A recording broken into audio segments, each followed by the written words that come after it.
Houston Integrity, we are ready for the event. ABC News, this is Mission Control Houston. Please call Integrity for a voice check. Integrity, this is Gio Benitez at ABC News. How do you hear me? Outstanding. We have you loud and clear. How about us? I hear you loud and clear, and I truly cannot believe it. You are quite literally on the way to the moon right now and still speaking with us. Tell me, how do you feel? What's going through your mind? I mean, this must be so incredible because have you allowed the weight of the moment to really fit in here? Have you allowed that to happen? Well, first and foremost, we all wanted to give a shout out to our families first because we are pretty far from Earth and we have not gotten to say hi to them yet. But there was a moment about an hour ago where Mission Control Houston reoriented our spacecraft as the sun was setting behind the Earth. And I don't know what we all expected to see in that moment, but you could see the entire globe from pole to pole. You could see Africa, Europe, and if you looked really close, you could see the northern lights. It was the most spectacular moment, and it paused all four of us in our tracks. What has been most surprising to you about this so far?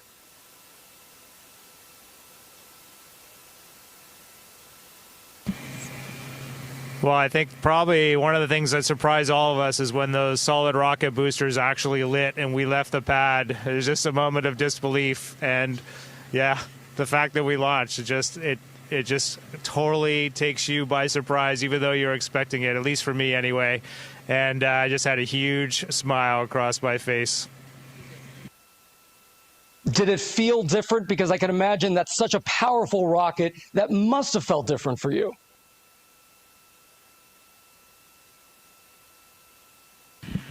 One of the biggest surprises was how smooth riding those solids was. We all expected a really just dynamic ride, a lot of motion. We were prepared to potentially not being able to see telemetry, maybe even not being able to, touch switches, and it was very smooth. It was a definite difference when they separated and we were just on the main engines, but just a steady rumble and a great ride.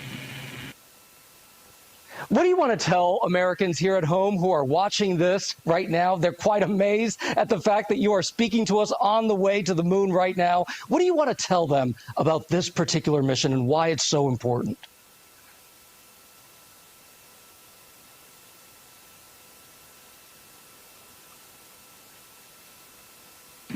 First and foremost, I would just like to say thank you. Your support and trust in us has enabled this, and so many people that have worked for so long to make this possible. But also, we're just getting started. We've worked really hard, and even though we were a little surprised to actually launch yesterday, we have a lot of mission left ahead of us. And so I really want to tell them, stay tuned and keep tabs on what's going on. NASA's doing a great job of communicating all the things to come. I can't even tell you how many cheers were there on the ground. I was there watching you all lift off from the Kennedy Space Center, and everyone was so excited, so happy, and that was just incredible. Jeremy, I know this is your first time in space, and you're surrounded by all of these space vets. What's it been like for you that this is your first mission there?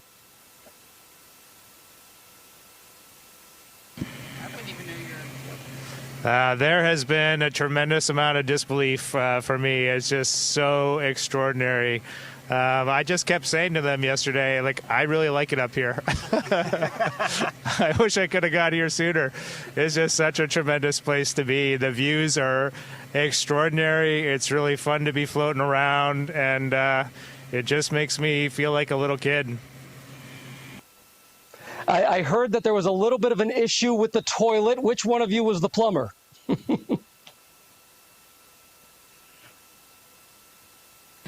I'll take that one. I'm the space plumber. I'm proud to call myself the space plumber. I like to say that it is probably the most important piece of equipment on board. So we were all breathing a sigh of relief when it turned out to be just fine. It was just an issue, I think, of sitting for a long time and needing a little time to warm up, a priming issue. But we did originally think that there could have been potentially something fouling up the motor. And luckily, we are all systems go. Oh, well, I'm sure I could see the faces right there. Y'all are very happy about that. I see that you're very cozy in there. It's tight quarters, but it was also a little chilly, I heard.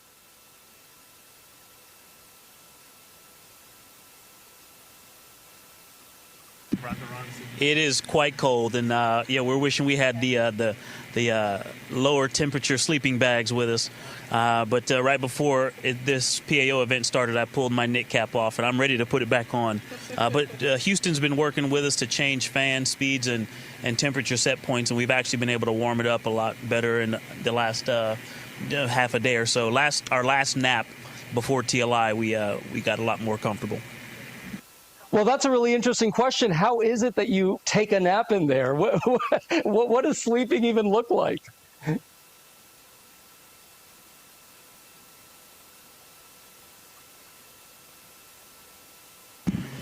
Well, let's see. So we've been off the planet for, about 30 hours now, and we've had 2 very short naps. We actually just gathered for our first meal together in space. That is how busy we have been the last day and a half. It has been really an amazing beginning flight plan. But sleeping here is it's actually sort of comical. Christina has been sleeping heads down in the middle of the vehicle, kind of like a bat suspended from our docking tunnel. Victor's been up where Jeremy is right now. He's got a nice little nook wedged in there. And then Jeremy has been stretched out on seat 1, and I've been sleeping under the displays just in case anything goes wrong. It's more comfortable than you would think, and it's nice. It's nice to sleep in weightlessness again. Every time I was dozing off last night, I had that image that I was tripping off a curb and I was waking myself up. So my body's getting reacclimated. It's been a few years since I've been up here. I've heard it's the best sleep up in space. Do you feel the weight of history knowing that you're going to be traveling farther than any other human?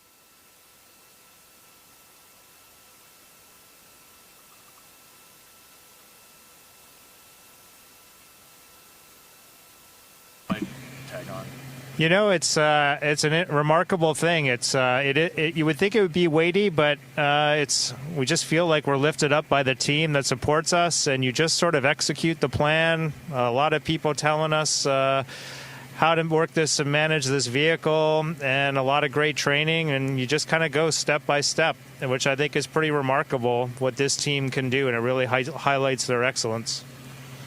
And I think I just want to add, we just got done our translunar injection burn, and it was pretty tense moments there.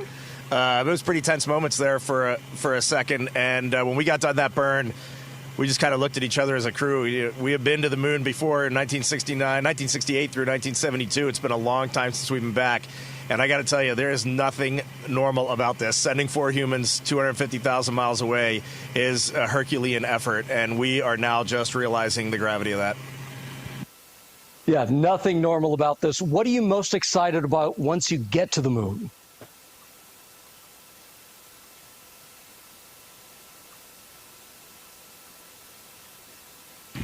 Having just experienced incredible views of planet Earth and seeing the entire planet out the window in one pane, knowing that we're about to have some similar views of the moon in that same way is definitely getting me more excited for it. I knew that is what we would see, but there's nothing that prepares you for the breathtaking aspect of seeing your home planet both lit up bright as day and also the moon glow on it at night with the beautiful beam of the sunset, and knowing that we're going to get similar views of the moon. I'm really excited for that. And then, of course, heading home.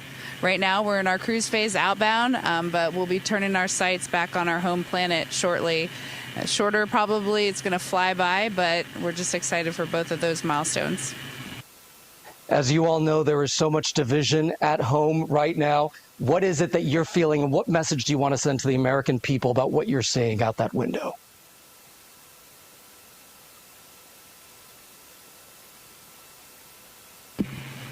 Well, the first thing I would say is trust us. You look amazing. You look beautiful.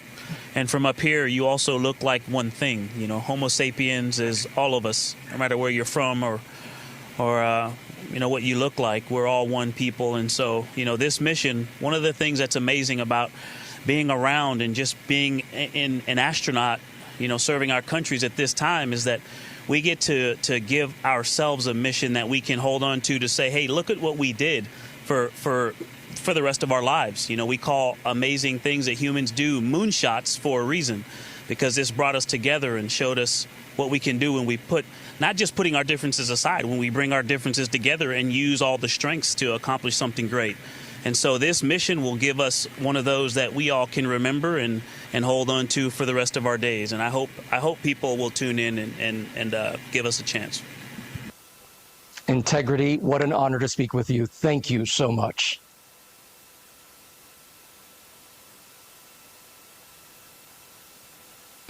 Thank you for being with us. Integrity. This is Houston ACR. That concludes the ABC News portion of the event. Please stand by for a voice check from Fox News.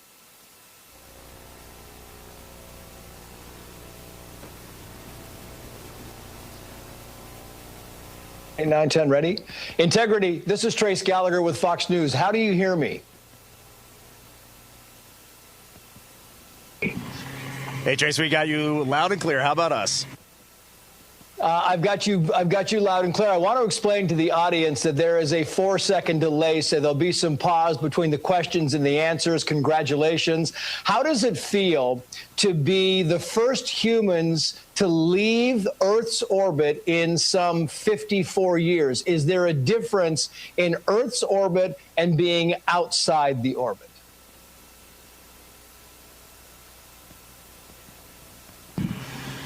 Well, we are still technically in Earth's orbit, although we did just do our translunar injection burn, and so we are definitely 100% on our way to the moon.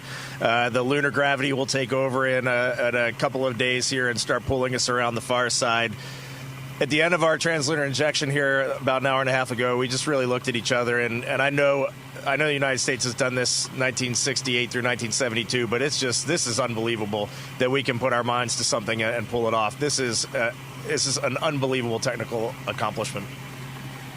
Yeah, I mean, it really is unbelievable to us. We watched this thing. It was just this flawless launch, and it was unbelievable to watch. And what really fascinates me about this is that you, in a few days, will become the first humans to travel the farthest in space, more than anybody else has ever done. It took us a long time to get back here, and now we're about to exceed that. Is that a moment of pride? Is it a moment of history? How do we feel about that?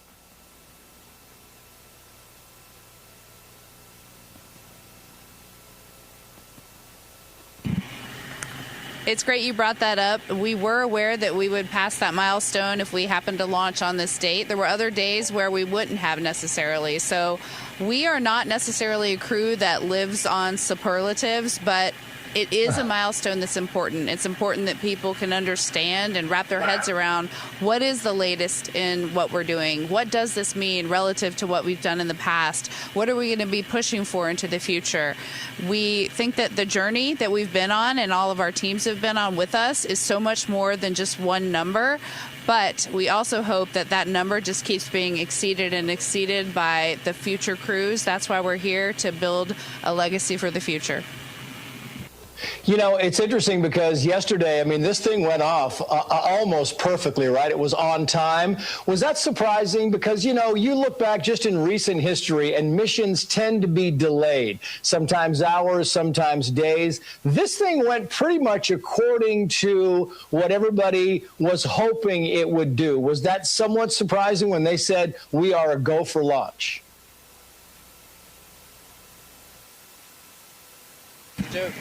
Yes. You know, it was surprising. I think we were, you know, we like to say that we're prepared without having an expectation. But, you know, in the back of your mind, you kind of hope you launch. And then when we got really close, it was like, wait, we're getting ready to go to space. And when those solids lit, you know, it was a ride where you're trying to be professional, but the kid inside of you wants to break out and just hoot and holler.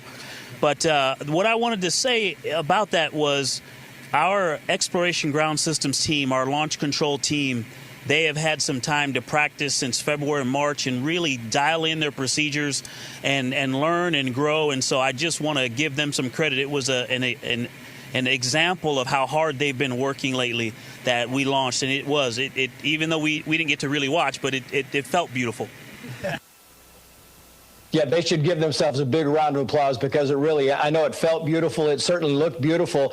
Very quickly, Victor Glover, while I have you on the microphone, we are broadcasting across the nation, but we're focused. We're based in Los Angeles. And I thought since you were from Southern California, maybe you'd like to give a shout out to your friends and family here. Oh, well, of course, my mom lives there, my grandparents, all the cousins, aunts and uncles, and just everybody in California. Thank you for all of the support and the love for all of these years. So many of my career milestones happened in that special place. That will always be home, no matter where the government sends me. You're going with us. How has it been? Yeah, how has it been on board now for your first night? I know you haven't gotten much sleep. They keep waking you up. They kind of send out the songs they are doing. And I hear, Christina, that you are somehow sleeping upside down or face down. Maybe you can explain that to us. Sure. Yes, it has been a great couple of days just learning how to live in Orion. And I would love to give a quick shout out to our families before we keep going on with the questions, just because we haven't had a chance to say hi to them. And it's just so great to have had their support building up to the launch. And we miss you guys already. Living in Orion isn't quite the same as being at home with our families, but yes, some of the exciting things are the burns that we do. They kick off with such an acceleration that most things that you see Velcroed around that aren't actually fastened down all fall down to the floor of Orion.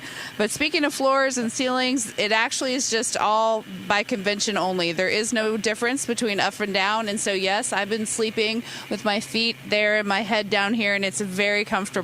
I think I'll probably stay there the whole mission unless someone kicks me out. So we're finding out how to make this space capsule a home. Maybe we can hand it to Jerry Hansen here. And Jamie, you can also say hello, give a shout out to your family. And I'm wondering, while you do that, if you'd like to tell us if there have been any glitches, any problems. I know we heard there was some kind of an issue with the onboard toilet, but beyond that, are we good so far?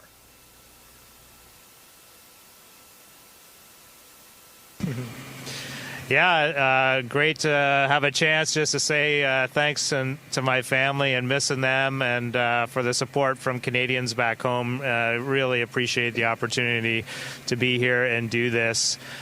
We did have another little surprise today. I mean, the vehicle is in great shape, and we feel like everything's going really smoothly. But on our way to the translunar injection burn inside of 20 minutes, we did get warning message that, emergency message for cabin leak suspected, which grabs your attention because this is right when you're coming through some of the higher density orbits and you might run into something.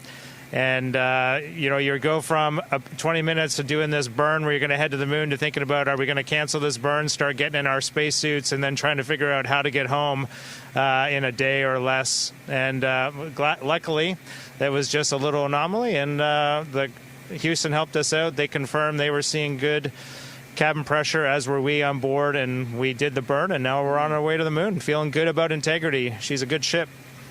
It's going to be fantastic. Reed Weissman, you are the commander of this mission. Maybe you'd like to give a shout out to your family as well. And I'm wondering, the responsibility, does it weigh heavy on you? Do you feel like, I'm just not going to go to sleep. I'm going to make sure that we do everything we need to do. What is it like to be the commander of something so historic and something that people have been waiting for so long?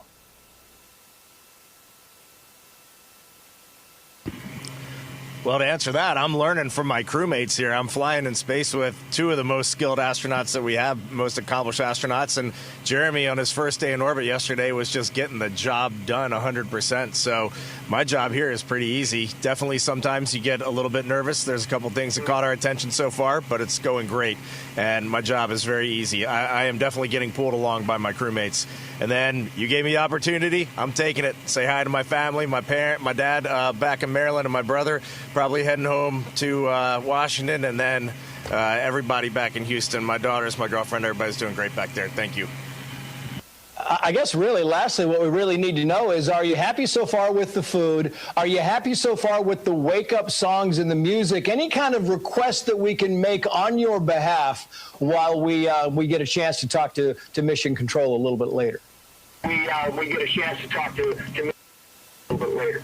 We just had our first meal together. That's how busy it's been. And this morning, our lead public affairs, Courtney Beasley, we heard her voice come on the radio first, and she introduced the songs and some amazing messages from the teams across this international program that have put this vehicle together. And we all agreed we would wake up slow and get into the day easy and quiet. And this morning, we all got up cheering and rocking and getting everything ready to go. It was the perfect way to start our day.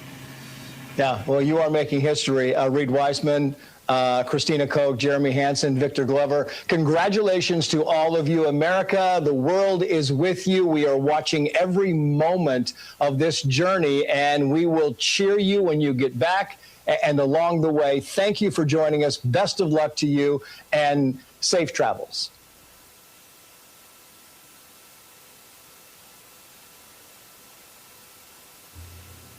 Integrity. This is Houston ACR. That concludes the event. Thank